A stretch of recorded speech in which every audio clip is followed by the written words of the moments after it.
With HBO mainstays Game of Thrones and Veep likely dominating the nominations with their final seasons, Netflix's intense amount of programming, and Showtime's Escape at Dannemora and HBO's Sharp Objects qualifying after healthy award season runs, this is looking like it could be one of the most been there, done that uneventful Emmy Awards in several years. Nominations are announced on Tuesday, July 16th, so let's dive in. It's pretty wild how much the landscape has changed for television networks over the last 6 years. HBO, Netflix, and Amazon will sweep the nominations once again this year.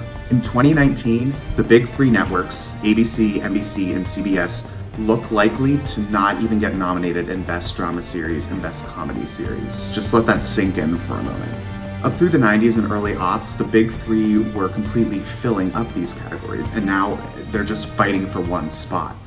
NBC is the only one with formidable options in The Good Place and This Is Us, while ABC only has Blackish in its final season and CBS has The Good Fight, and that's even through their streamer CBS All Access.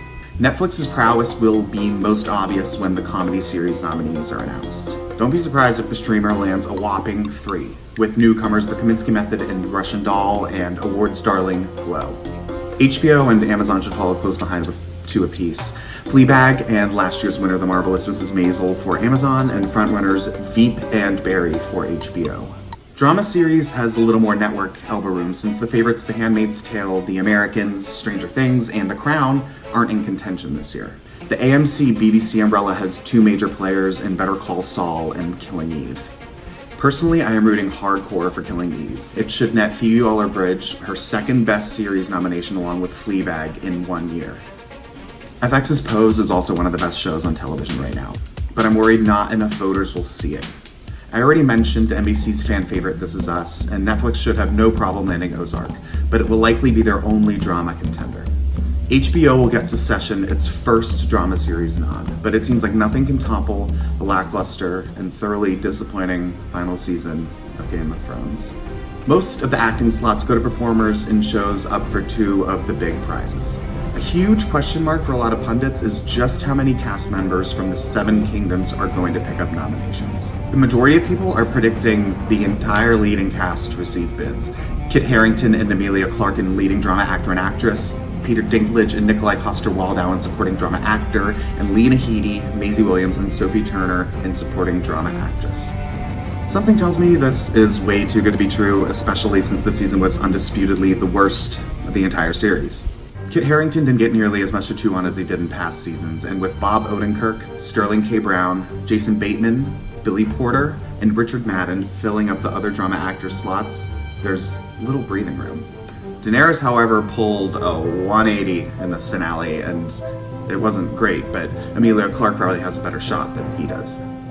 Like I said earlier, the Killing Eve gals are the ones to beat, but Laura Linney is looking to benefit off of their inevitable vote split, while Julia Roberts is hoping The Homecoming will get remembered the way all these critics think that it will. Yes, I am. Lena Headey would have been a slam dunk for Best Supporting Actress had she not just stood in that damn window for the entire season. I guess she still could take a cumulative series win since she has never won. For my money, Gwendolyn Christie could bump Sophie Turner since Christie was submitted in Supporting Actress instead of her usual Guest Actress category. It's kind of a weak year, so the only ones that really seem to have any heat against Lena Headey are Maisie Williams, her co-star in The Night King Slayer, and Ozark scene stealer Julia Garner. In all likelihood, we could really be seeing these 4 Game of Thrones actresses all getting nominated. Peter Dinklage as Tyrion Lannister stands the best chance at a win of the Game of Thrones cast. He's already won 3 for the show, and this will be his 4th. Jonathan Banks and Kieran Culkin will join him, while Michael Kelly is praying to the Emmy gods that people still give a shit about House of Cards. The comedy races are going to give us a lot of what we've already seen in years past. Like I said before, Veep, Barry, and The Marvelous Mrs. Maisel are the ones to beat again, so expect them to pick up several acting bids across the board. Julia Louis-Dreyfus will break her own record of 6 wins with her 7th for Best Comedy Actress, where she'll likely be joined by regulars Allison Janney, Rachel Brosnahan, and Pamela Adlon, and Alison Brie. Natasha Lyonne and Phoebe Waller-Bridge will be the welcome newcomers in 2 of the best new comedies this season. Bill Hader leads the pack for comedy actors again and faces stiff competition from household names Michael Douglas, Don Cheadle, and Jim Carrey, who were each competing with their show's first seasons. Don't worry, I'm not forgetting Ted Danson, because he'll be back again for The Good Place, but he's a pal of the TV Academies, and so his nomination is basically imminent. I wish the comedy supporting categories would have more fresh faces, but alas, they won't. We will definitely be welcoming back last year's winner Alex Borstein, previous winner Kate McKinnon, multiple nominee Anna Chlumsky, Betty Gilpin, and Aidy Bryant. I'm excited for the very talented Olivia Colman as Fleabag's stepmother to give some fresh blood to this category, along with the overdue Darcy Carden of The Good Place. Netflix is pulling classic category fraud here by putting Alan Arkin in supporting, even though he is Michael Douglas's co-lead in The Kaminsky Method. It should pay off as he's favored to win, but past winner Tony Hale is back with Veep, and so is last year's champ Henry Winkler. Titus Burgess should make it for the Unbreakable Kimmy Schmidt's final season, and so will one of the other Veep dudes. But it's unclear if it'll be Matt Walsh or Timothy Simons, who had an especially great season.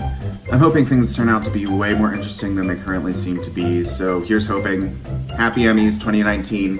Mwah.